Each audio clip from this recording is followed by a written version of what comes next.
So, welcome to the third lecture on the part of testing of embedded systems.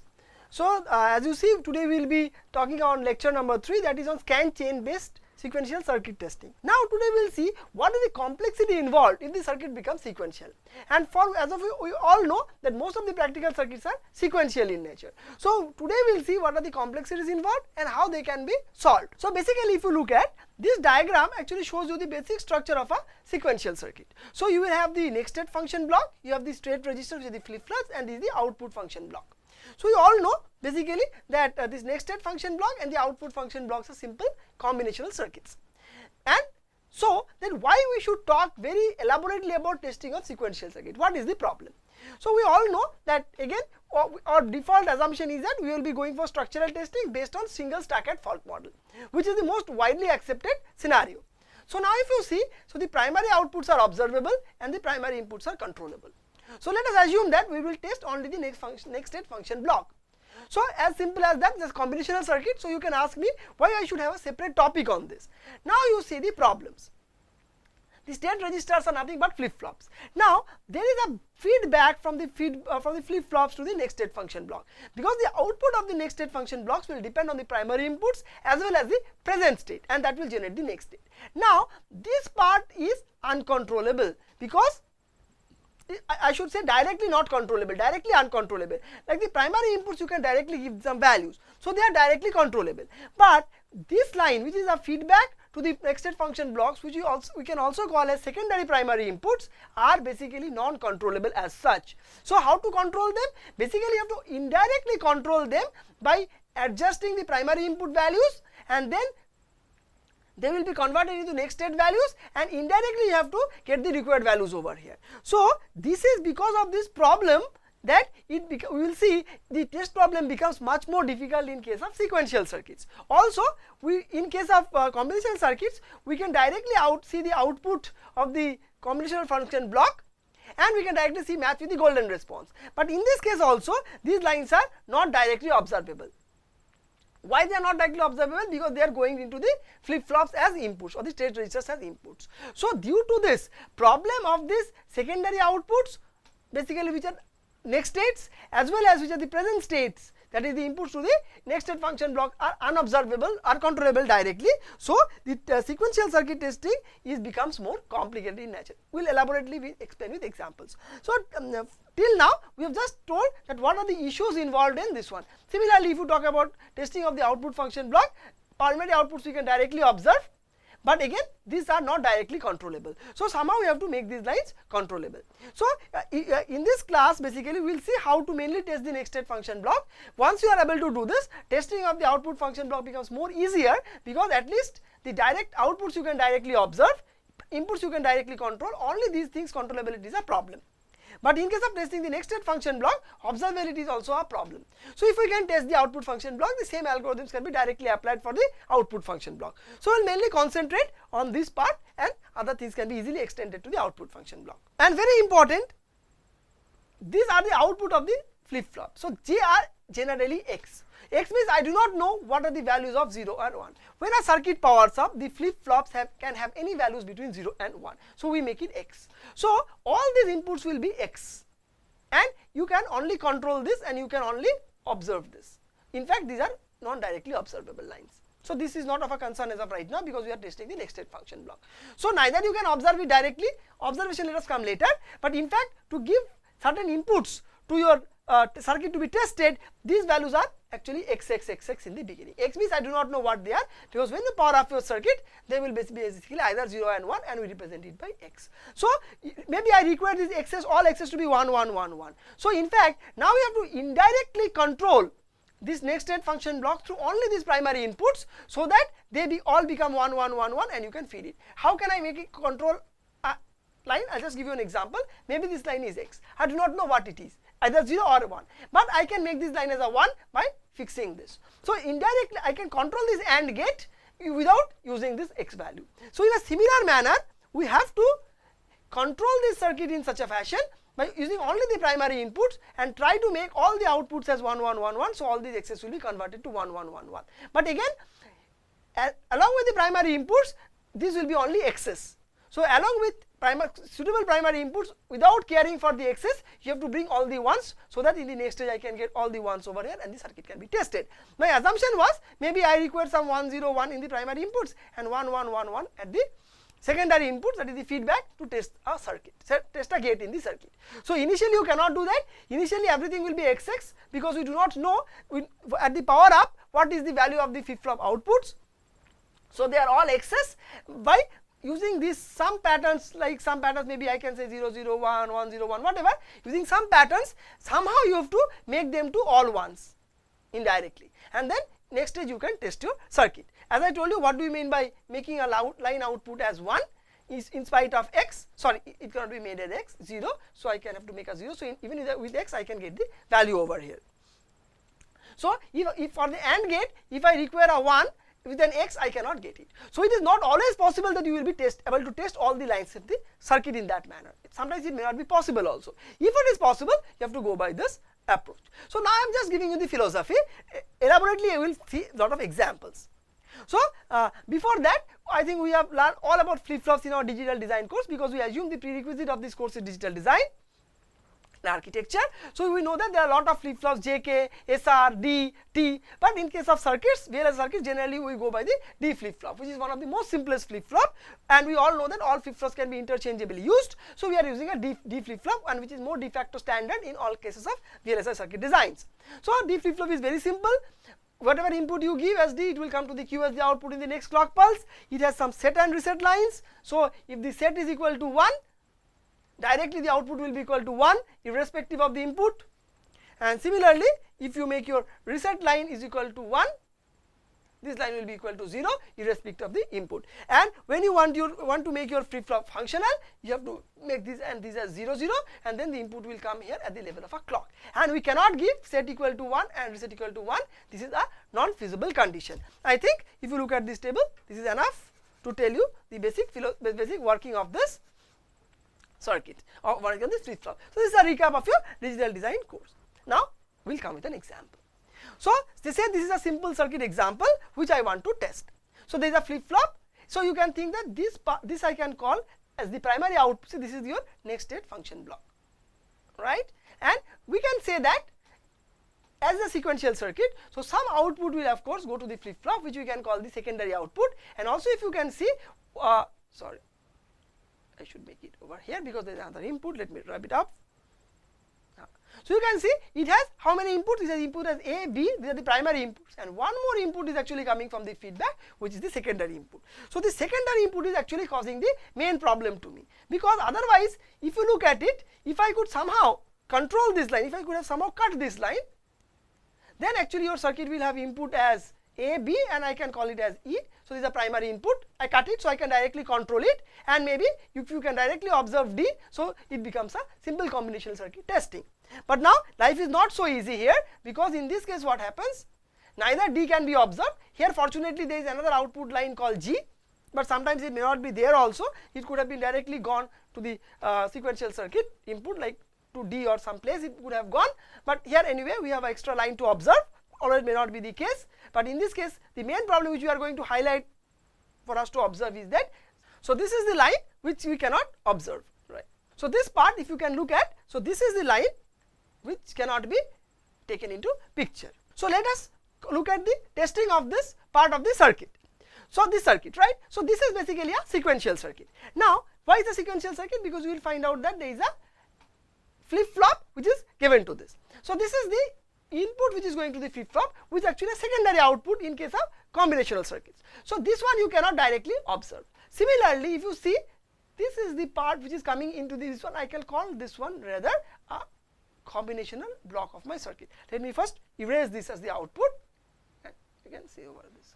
Now you see basically this is your combinational circuit, this part which I made a box. So it has input like A and B, which you can directly control because they are primary inputs. Problem is with the line E, because E is the line which is coming over here and you cannot directly control. If somehow I could have cut this line E, then you would have primary inputs A, B and E, and I will show you could have easily tested this circuit. But in this case, this line E is not directly controllable because it is coming as a feedback from a flip-flop. So we will see what is the problem that arises out of it. I want to test this circuit. So the you have to simply apply stuck at 0. So you have to apply a 1 over here. You are going to get the D over here. So I am going to propagate this as the output. This is the only path. Importantly, you have to observe that when the circuit starts up, I will have to put a X over here.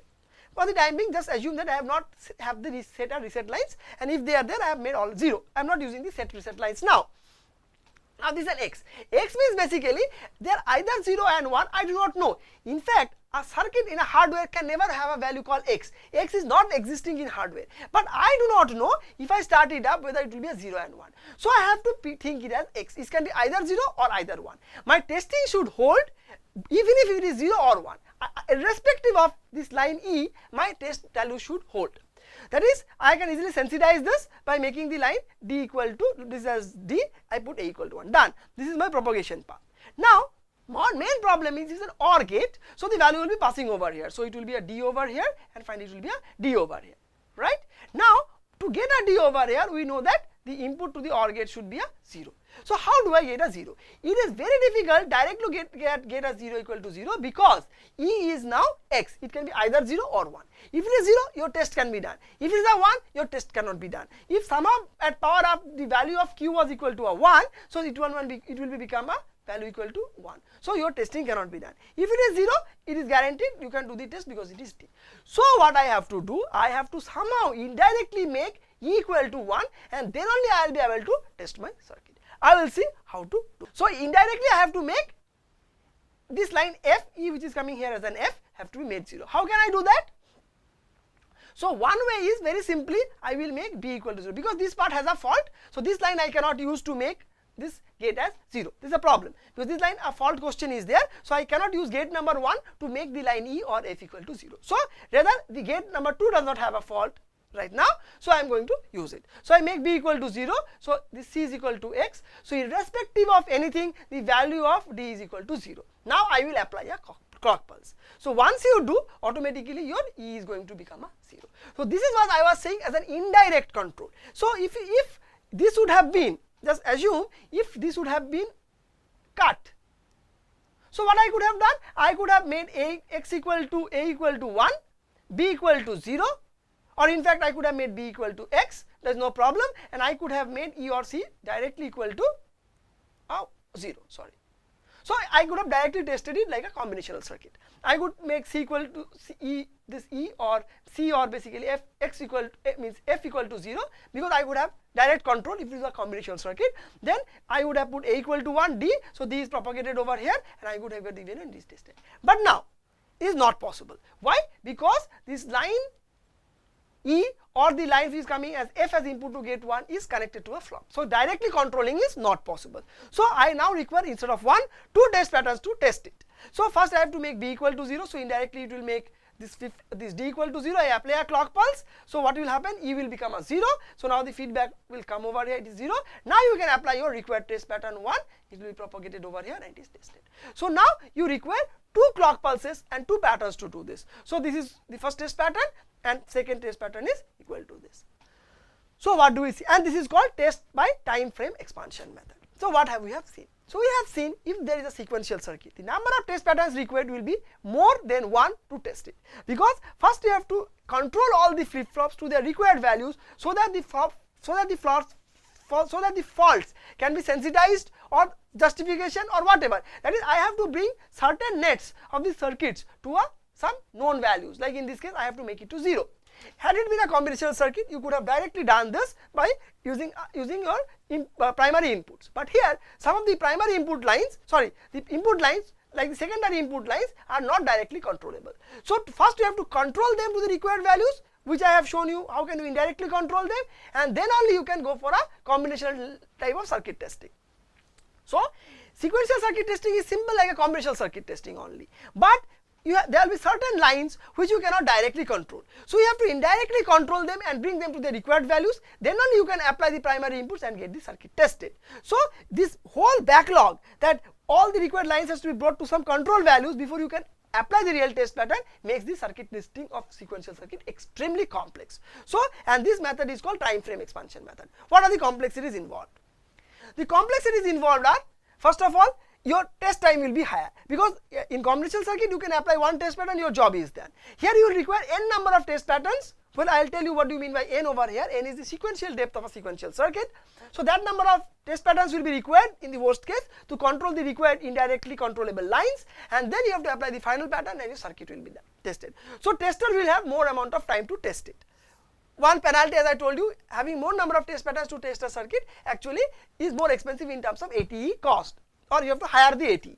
Secondly, test pattern generation algorithm will take more time to generate the test patterns. Like in case of combinational circuits, as I have shown you, sensitize, propagate and justify you get the test patterns for your difficult to test faults.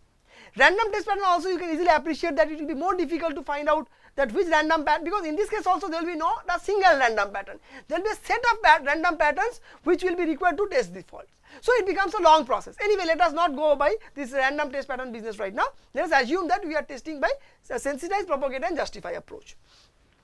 So in case of some combinational circuit, 3 stage, sensitize, propagate and justify. If they have to reiterate, you may have to go for another or some rounds of iteration if there is a conflict.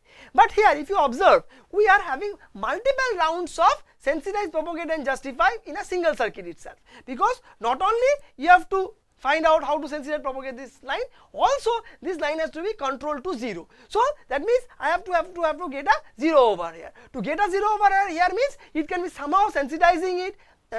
In fact, propagation will not be there, but at least justifying it. So sensitize, propagate and justify will be for this test pattern to be tested, but I have to bring some of the internal lines like which are the secondary input lines to some desired values before the test pattern can be applied.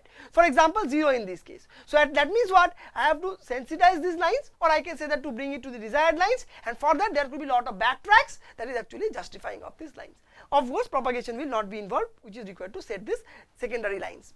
But still you can understand the complexity becomes much higher. So if there are 100 lines which has to be brought to the control values and there are hundreds of flip-flops, so the sensitize, propagate and justify kind of approach has to be done multiple number of times. So sequential circuit testing not only requires more time on the tester, but also the test pattern generation complexity is much higher. The philosophy you could have easily observed over here, because not only the sensitization of the fault, propagation and justification requires to be done, but for that lot of secondary input lines has to be brought to their required values, and for that again I have to do a lot of processing, because I have to bring these lines to a certain values, and for that basically I have to do a lot of backtracks, that is justification, how to get these values. Of course there will be conflicts, and then again you have to do reiteration. So it's a more complicated in nature. I think you have got the philosophy by now.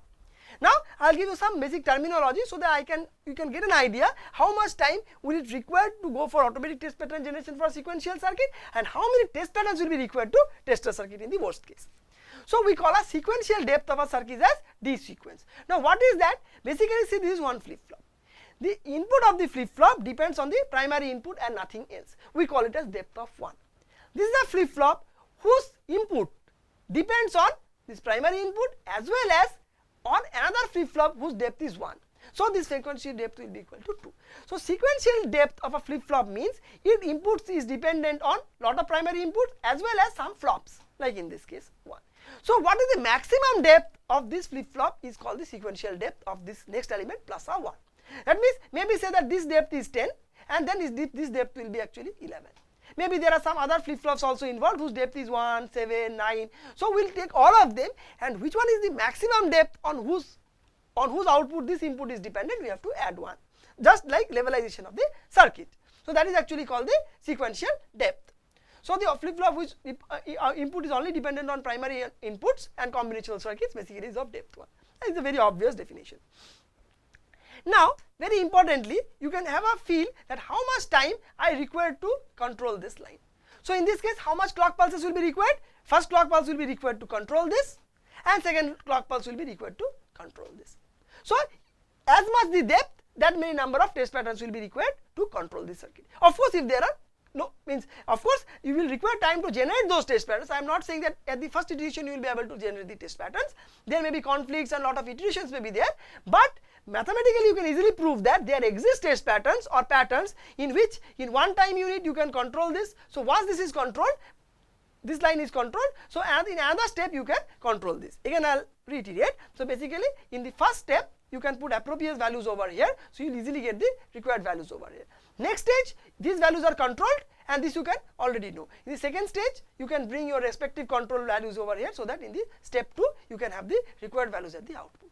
So if a sequential circuit is with depth of n, then with n test patterns maximum, you can basically get all these are the secondary input lines, we can get it to a control level value. So that is the property says that the secondary inputs of a cycle free, I will tell you with an example what do you mean by cycle free.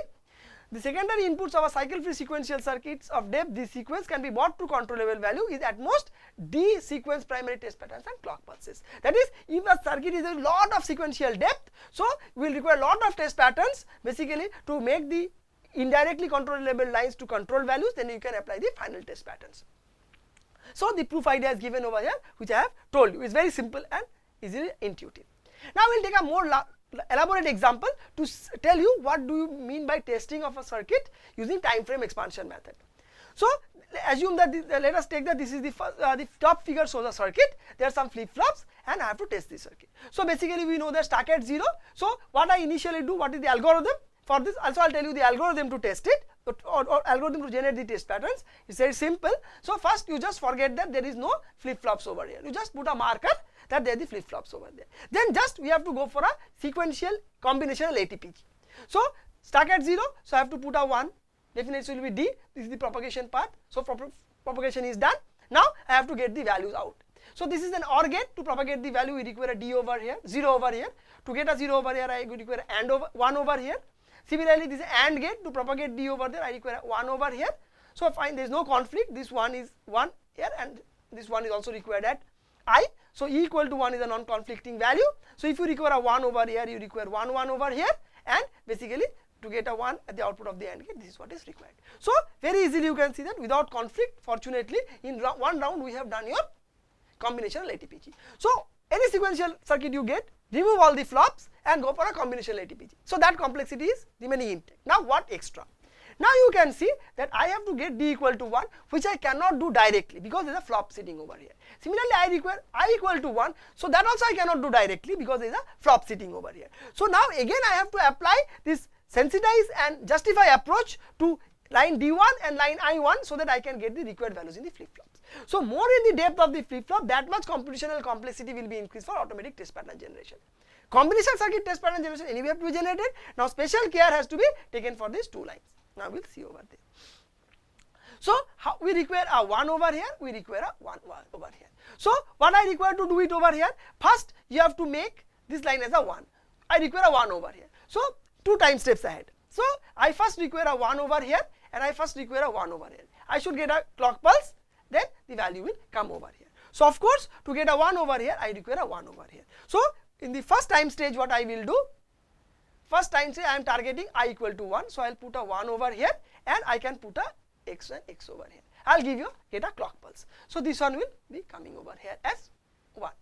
Next what I do, next basically I have to target that this line should become a 1 as well as this line should remain as a 1. So what I will do, I will put a 1 over here, and instead of b equal to x, I will make as a 1. I will apply a clock pulse. So this one will now propagate over here, and this one will come over here. So you are going to get a simple picture which is shown over here. So these are all shown in steps. I have written down the steps over here. So finally your time state 1, you are going to get this one equal to 1, this one equal to 1.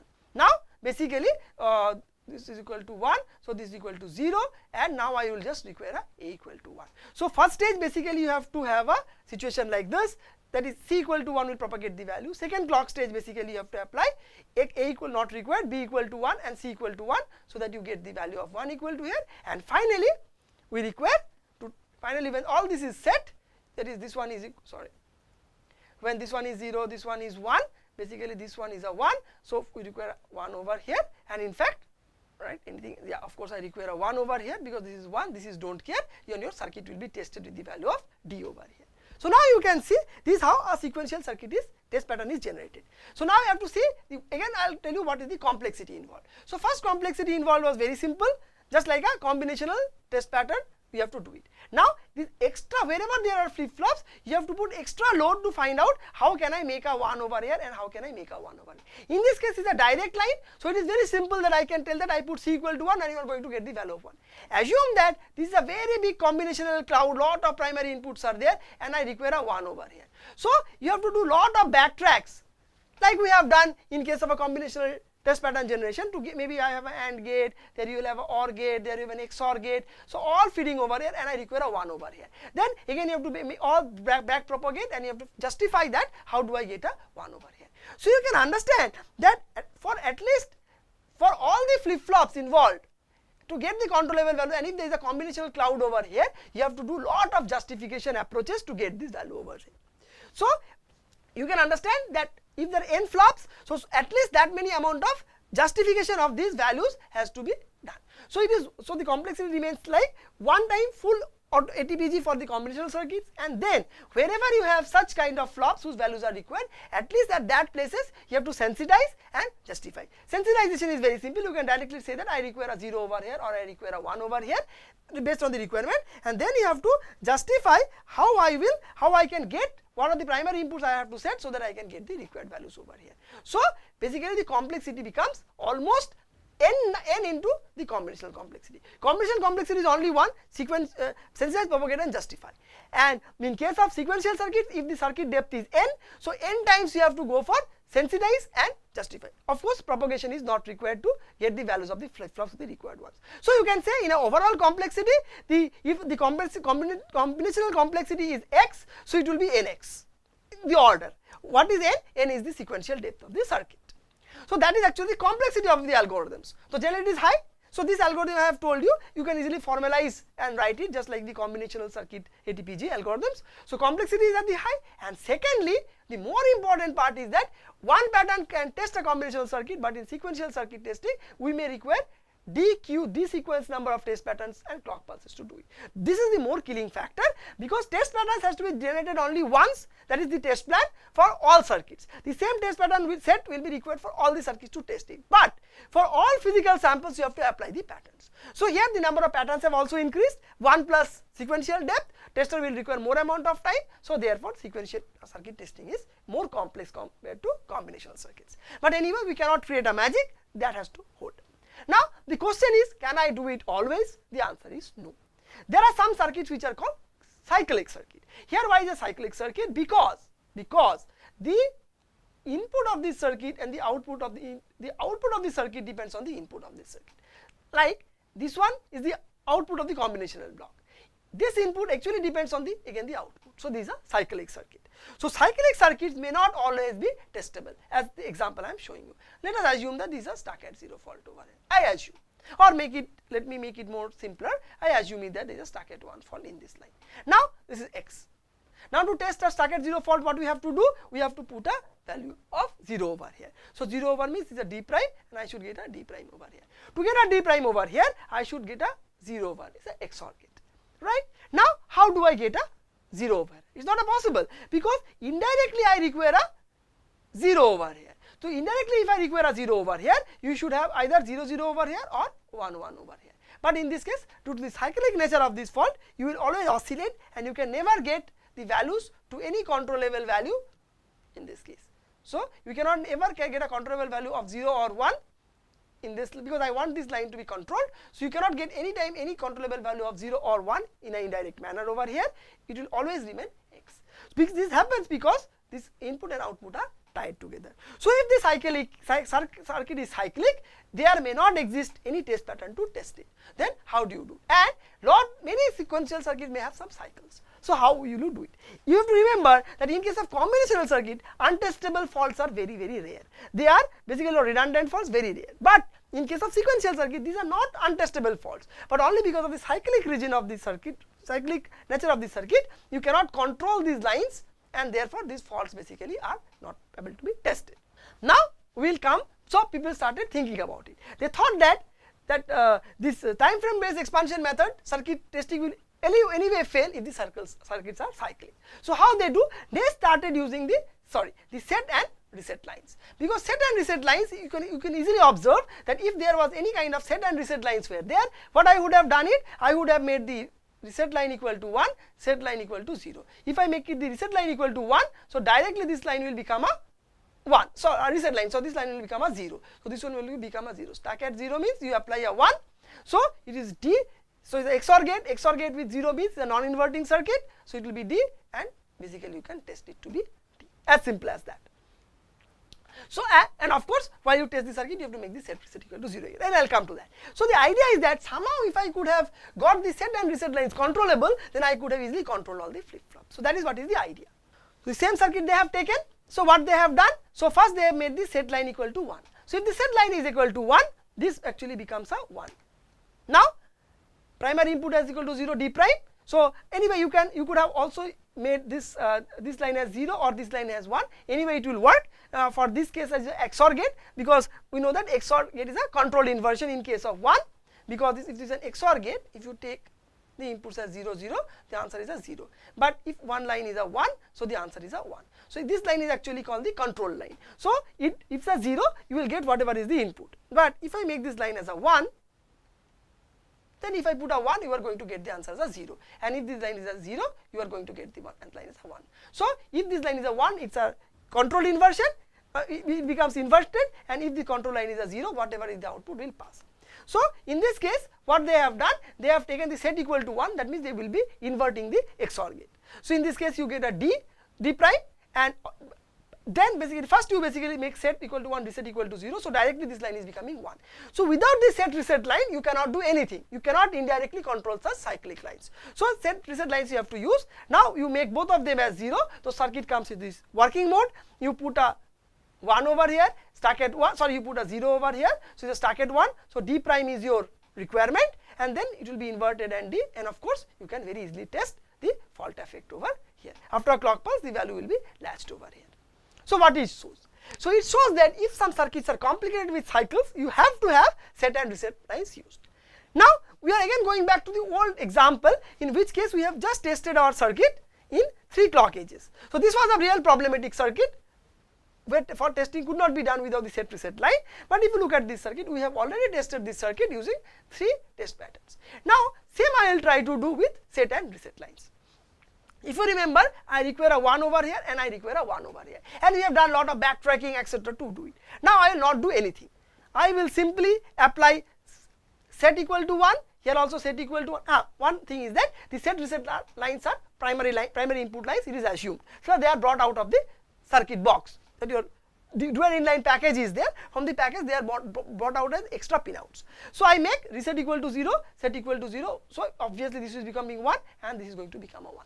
So now, so simple, life is now so simple. Basically you need not go for any kind of a backtracking and also sensitize, justify, because so many things you have to see that 1 propagates over here and then again 1 propagates here. So much mathematical calculations I had to do. So here if I have the direct hold of the flip-flops, so I made set equal to 1, set equal to 1, reset equal to 0. So I get these values directly.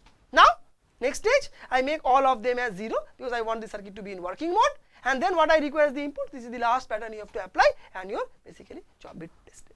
So what are the advantages? There are a lot of advantages. The first advantage is ATPG is very simplified, because now in the previous case I told you you have to do an ATPG for the combinational circuit, then you have to do lot of sensitize and justify approach. So that how can I get D over here, D equal to 1 over here, how can I get I equal to 1 over here. Here I did not require to do anything, because I know that if I require a 1 over here, you have to make set equal to 1 and reset equal to 0. If I require a 1 over here, I require set 1 and reverse in the case of others. So whatever the flip-flop positions, like in this case, like as I told you, you have to first remove all the flops and you have to do a ATPG. So I require this is equal to 1 and this is equal to 1. So then in the time frame expansion method based testing, you have to again try to see how I can get D equal to 1 and I equal to 1. Here I have no worry, because I can control D equal to 1 and I equal to 1 and any other values in these flops by directly using the set and reset lines. So I did not do any kind of ATPG for this. So only one combinational ATPG will do the job, and after that there is no more time step required, only one test pattern will do the test. So what is the test pattern? The test pattern is basically your primary inputs and 2 test patterns basically. First test pattern is you have to set and reset all the flip-flop lines as required, and the second test pattern is the required ATPG for the combinational circuit you have to apply. So in 2 patterns we are done. So the final, what is the first test pattern? This 2. Secondly, we are making both of them reset, and this is the test pattern you are applying, and your test is done. So huge advantage. Test generation time is complexity is less test amount generation time, and less number of test vectors to test it. However large your circuit is, you just require 2 test vectors to test it. One is to set and reset the flops, and secondly you have to just apply the test patterns. So very lucrative. So I think we should always go by testing of circuit with set reset lines. But what is the problem? So this is the good things about it. So the fault which was untestable by time frame expansion method becomes testable by set reset lines. Only 2 test patterns are required to test it. This saves in the number of test pattern test time. So very good. I should use it. But, and one important gain is, irrespective of the value of D sequence, only 2 test patterns are required to test the circuit. Why? Because as I told you, test pattern generation complexity is important, but not as important as the number of test patterns. Because more number of test patterns, more number of times you require in ATE, and you have to apply the test patterns to all the physical samples. So I am very much worried about the number of test patterns. Slightly more time I can give you to generate the test patterns offline, that is the test plan, you can take some more time to do it. So therefore you can see that it is very, very good. So you just require 2 patterns to test it, and of course test generation time is also coming to lower, because you can directly set or reset the flops. So no need to worry about how to set and reset the flip flops by a back propagation approach, not required. What is the problem? I think we should always go by this. The main killing factor is the number of set reset lines which are become the primary outputs. 100 flip flops, 200 extra pin outs will be there, because the set and the reset lines. 10,000 flip flops, 20,000 extra pin outs. So again, big problem. Just like the structural testing at the functional layer of the gate levels. That is, structural testing without a fault model was the killing factor at the combinational circuit.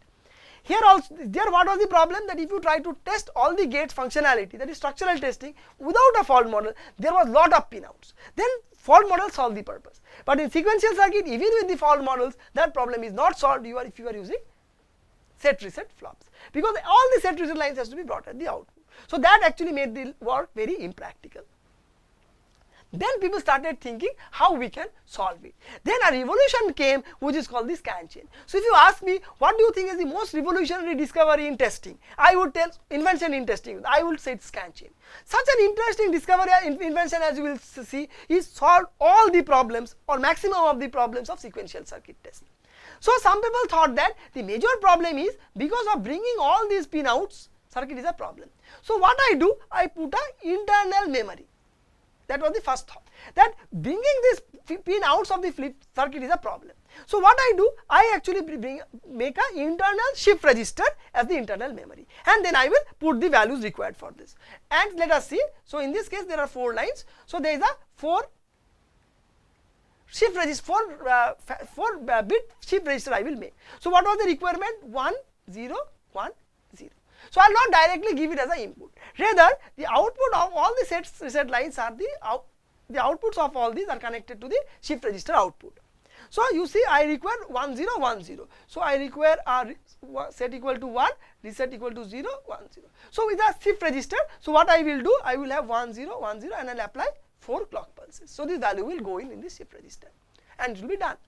So no extra pinouts is required. So for the shift register, basically you require extra only 2 pinouts. Testing is a pinout, and so because you have to shift the values in this case, so I require basically only a single pin and a clock pin and an extra clock pin for this, because the clock for this one and the clock for the shift registers will be different.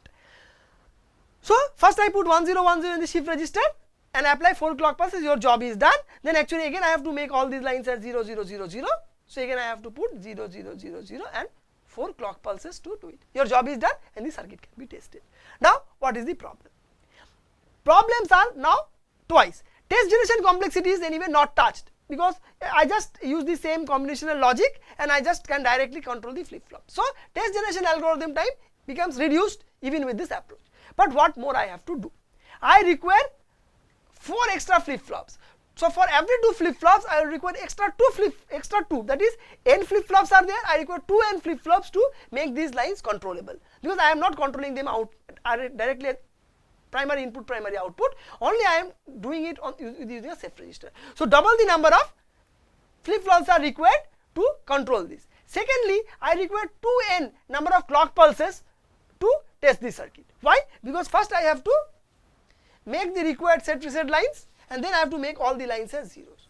So that is not acceptable. So now the test time has increased. So the test time is now 2 into n, actually it is 4n basically, where n is the number of flip-flops. So 2n to set reset the flip-flops, and then again another 2n clock pulses to make all the set reset lines to be 0, so that the circuit can be brought to a working mode. That is not actually acceptable. So it's a huge time taking as well as a huge hardware overhead is required for this. So this approach nobody cared, nobody took it. But then a revolution, this is what is basically I have told you about the theory. You can read this slide, but I'll directly go to an example. Then actually the revolution came. Then some people thought, just look at this circuit, some people thought that already these 2 flip-flops are there. So why do I require another 4 flip-flops to make a chain like this? Can I somehow implement this as a chain? So this is a shift register I am putting to control this. So can I do something like so that these existing flip-flops I can make a chain and I can directly control them. So there should be 2 modes of operation. One mode, all the flip-flops, these flip-flops will not be there anyway. This is not good actually, because people have put it to test and double the area you are using to test the circuit. Not only about area, double the time you are consuming to bring in the test patterns. That is what is the main drawback here. So what people say, that just forget about the extra flops. Can I somehow make a chain among these flip-flops? If I can do this, then this basically shift register is implemented by these existing flops only, and then without increasing any area overhead, I can get the values of zeros and ones, whatever is required at the output. This is basically called scan chain, and that revolutionized testing. I will give you examples to clear it. So just look at the circuit. I mean, look at the slide. Whatever I have told you about the scan chain and the idea is written over here. So they said that now there will be 2 modes of the circuit. So if there are 2 modes of the circuit, you should have a marks to control it. So that is your next state function block, and this is your flip-flops. Now what they have done, they have put an extra marks before every flip-flop. So one input to this is the directly input from the next state function with the normal mode. Another is basically coming from the output of the previous flip-flop. Secondly, for the second flip-flop, the same thing will be there. One value is from the normal next function block, and there will be the output from the previous scan chain. And finally, if this is the last flip-flop, so you will have an additional input which will be coming over here and the clock over here. Now this is, I have to tell you that these are all the existing flip-flops only. So only I have added some multiplexers in between them so that I can make a chain out of it when the circuit is in a test mode. So you can see if the circuit is in a test mode, you will have a chain like this. And whenever the circuit is in a functional mode, whenever the circuit will be in a functional mode, then what is going to happen? These lines will all be cut. So this will be the direct connection, and your circuit will be in a operating mode. This is the fundamental idea of a scan chain. So this is what is the figure. So when the circuit is in a scan mode, so you can see they will be all connected in a chain, and I can easily make it as a shift register. If I require this as 1 0 1, so I can put 1 0 1 and 3 clock pulses, and your flip-flops are set. Of course, there is no set and reset lines in these flops. Having a set and reset lines is not at all helping in testing, as I showed you, either using an internal memory or bringing them as input output. Not at all solving the purpose, because neither you can have that many IO pins, neither you can dedicatedly put such a huge memory to test your circuit, as well as having more number of test patterns. So nothing is being solved. So this arrangement actually revolutionized the concept of testing. Using the existing flops, you make a chain and do it. So if you are using the existing flops, extra hardware is only some of the multiplexers, and 2:1 multiplexer does not consume much area. So without consuming much area, I can easily set your flip-flops to the required levels. And even if the circuit is a normal mode, you can see all these chains are decoupled and your circuit is operating in a normal mode. So by using just 2:1 marks before all the flip-flops, I can easily convert it into a chain, and when in the normal mode, they will operate as a normal way. I'll give you an example to make it more clear. So this was our circuit. And if you remember, this is our stuck at 0 fault, so I'll put a 1 over here, so it will be D, it will be a D, it will be a 0, so I require a 1 over here, I require a 1 over here, I require a 1 over here. So of course, you require this as a 1 and require this as a 1. So one way of doing it is, as I told you, you could have set reset lines, then more pin outs, or you can do a backtrack line. So backtracking means more number of test patterns as well as more number of test complexity. In case of flip-flops, the scan chain based test, the complexity of testing remains same. So I'll just tell you that I require a 1 over here, I require a 1 over here. Now I have to give the values, but neither there is any kind of a set reset line, neither is internal memory. So I will have to use this, but there is an internal chain with these flops. So I have shown you in this figure. So I go to the test mode. whenever you go to the test mode, the primary inputs of this line and this line, if you observe, are cut. Primary input means the inputs from your or the main inputs, which is the inputs from the next state function block, are decoupled, are cut. So this F1 what I have shown is nothing but this one is actually F1. So what is this? This was the flip flop with a multiplexer ahead. So and is a mode called test mode. So if the test mode is equal to 1, so in this case this line is decoupled and whatever is the other input is coming to the output of the flip flop. And if I make A equal to 0, so basically test mode equal to 0, so basically the normal input is connected and that way. So anyway, I'll just cover it over here. So I'll first make M equal to 1. If M equal to 1, the normal part is decoupled and the output of this flip flop is connected to this and this is going as the output. So this is the chaining. So it has become a shift register by itself. Now I have to apply 1, 1 and 2 clock pulses. So it will become a 1 over here and it will become a 1 over here. So directly I can set your flip flop. So here how I am setting your flip flops. I am connecting all these scan chains, all the flip flops which are internal to the circuit in a chain. And I have decoupled the normal combinational block out of it. So now your circuit is cut off and all these flops which are part of your circuit have become a chain. That is, this idea was not good because I had to implement a chain. I had to implement a chain which was extra cost of hardware. Now here what I am doing, I am not putting any kind of extra hardware. Rather, I am actually using the existing flip flops in the circuit to make a chain out of it, and only I am paying the cost is some 2:1 multiplexer. This is very much acceptable because I am just putting a marks which is equivalent to the number of flops. If there are n flip flops, n marks are there and 2:1 marks. The set reset lines with the internal memory was not acceptable because n flip flops, 2n extra flip flops you are adding, and flip flops are a much larger size compared to 2:1 mark. So this is still okay. Now I have reset the flip flop, my lines are set. So now what? Now I will actually test mode equal to 0. If your test mode is equal to 0, you will find out that these scan-in lines are decoupled. So and these are connected. So your circuit is now operating in the normal mode. So what I have to do? I know that I have to apply the pattern 1, 1 and your circuit is getting tested. So now what we have got? So as I told you, why scan chain is so important? If some hardware design is very complicated to explain, very complicated to implement, nobody takes that. Same functionality if you can implement in as simple as possible, then it is the greatness of a digital design or any hardware based embedded system design. We always call simplicity is the beauty of a design, or simplicity is the ultimate complication in case of hardware. Designs are simple, good designs are always simple. So with such a simple idea, people have easily solved the complex problem of sequential circuit testing. What? Directly you generate the test patterns as required in a combinational circuit, then somebody will tell you that okay, I require say 1 and a 0 here. I am just giving the example here. Now I have to do it. I need not bother how I will make this as 1 as this as 0. Neither I have to put extra memories to do it. I will go for a scan mode where this will all be connected in a chain. I will apply the pattern 1, 0 and 2 clock pulses. They will be set and reset as required, and then I will again decouple. Then again I will decouple this scan mode, so it will be always connected, and I will go for the combinational circuit testing. Like I will apply these 2 patterns required and your circuit will be tested. So this revolutionized the test process of sequential circuits. All the problems have been alleviated except one. So what is the problem? If the scan chain is very long, like if the depth is desequenced, so that amount of test time will be required to push in the data. But still, a revolution was still there because these are just shift registers. If you see, they are just shift registers connected in this way. So these clock pulses, so people use 2 different type of clocks to drive the scan chain. So when you are driving the scan chain, you can drive the clock at a much higher speed because there is no combinational cloud in between. They are just connected in a chain. So you can drive the scan chain extremely fast compared to the normal operation.